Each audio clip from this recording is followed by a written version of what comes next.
केरल और असम में राहुल और प्रियंका की तमाम कोशिशों के बावजूद कांग्रेस जीत नहीं सकी। पुदुचेरी हाथ से निकल गया और दशकों तक बंगाल में राज करने वाली कांग्रेस का बंगाल से सफाया हो गया।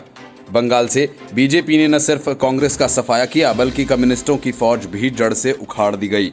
इन दोनों के हाथ बंगाल में एक भी सीट नहीं लगी, लेकिन कांग्रेस इसी बात से खुश है कि बंगाल में भले ही उसके हाथ एक भी सीट न लगी हो, लेकिन ममता बनर्जी खुद हार गईं, लेकिन टीएमसी जीत गई। जिस बीजेपी के पास बंगाल में खाने को कुछ नहीं था, आखिर उसने 2 राष्ट्रीय पार्टियों को निकालकर बाहर कर दिया। बीजेपी की इस बाजीगरी को कांग्रेस अब कम करके बताना चाह रही है, जिसने टीएमसी की जीत में ममता बनर्जी की हार का धब्बा लगा दिया। ममता बनर्जी हारी मतलब बीजेपी जीती। असम, केरल और पुदुचेरी में चुनावी हार, पश्चिम बंगाल में कांग्रेस का सफाया होना न सिर्फ पार्टी बल्कि पूर्व अध्यक्ष राहुल गांधी के लिए भी एक झटका है। उनके शुभचिंतक ये मान रहे थे कि केरल और असम में पार्टी यदि सरकार बनाने में सफल रही तो राहुल गांधी के फिर से अध्यक्ष पद संभालने का रास्ता साफ हो जाएगा। संभावित परिणामों को ध्यान में रखकर अब कांग्रेस नेतृत्व को एक बार फिर से असंतुष्ट खेमे की ओर से सवाल पूछे जाने की आशंका सता रही है। राहुल गांधी के लिए ये नतीजे इस मायने में बड़ा झटका हैं क्योंकि उन्होंने केरल में पूरी ताकत झोंक दी थी। वे कई गुटों में बंटी नजर आ रही है। राज्य की इकाई को एक छतरी के नीचे लाने में संभवतः विफल रहे, जिसका पार्टी को भारी कीमत चुकानी पड़ी। लोकसभा चुनाव में केरल से कांग्रेस अधिकतम सीटें जीती थी।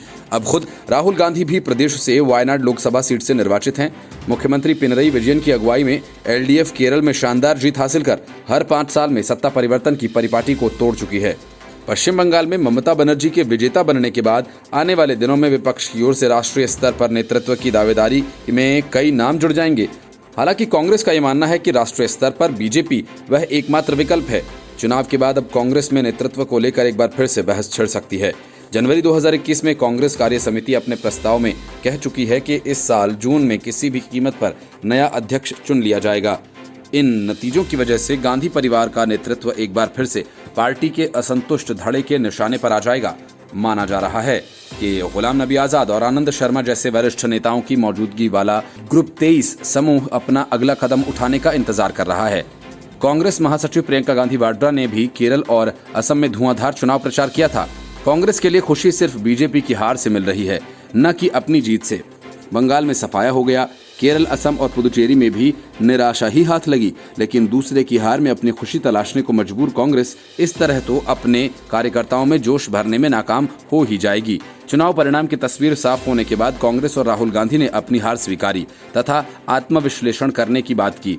राहुल गांधी ने ट्वीट किया और कहा, हम जनादेश को विनम्रता से स्वीकार करते हैं। अपने कार्यकर्ताओं और हमें समर्थन देने वाले लाखों लोगों का आभार। हम मूल्यों और आदर्शों के लिए अपनी लड़ाई जारी रखेंगे। जय हिंद। कांग्रेस के मुख्य प्रवक्ता रणदीप सुरजेवाला ने कहा कि इस विषय पर कोई दो राय नहीं हो सकती कि चुनाव परिणाम हमारी अपेक्षाओं के अनुरूप नहीं रहे। विशेषकर असम और केरल विधानसभा में चुनाव परिणाम हमारे लिए चुनौतीपूर्ण भी हैं और आशा के विपरीत भी।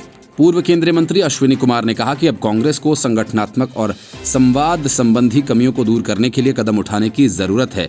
देश की सबसे पुरानी पार्टी इन दिनों कई आंतरिक मुद्दों का सामना कर रही है। असम में AIUDF और पश्चिम बंगाल में ISF के साथ गठबंधन को लेकर भी सवाल उठ रहे हैं। ये रिपोर्ट न्यूज़ ऑफ इंडिया।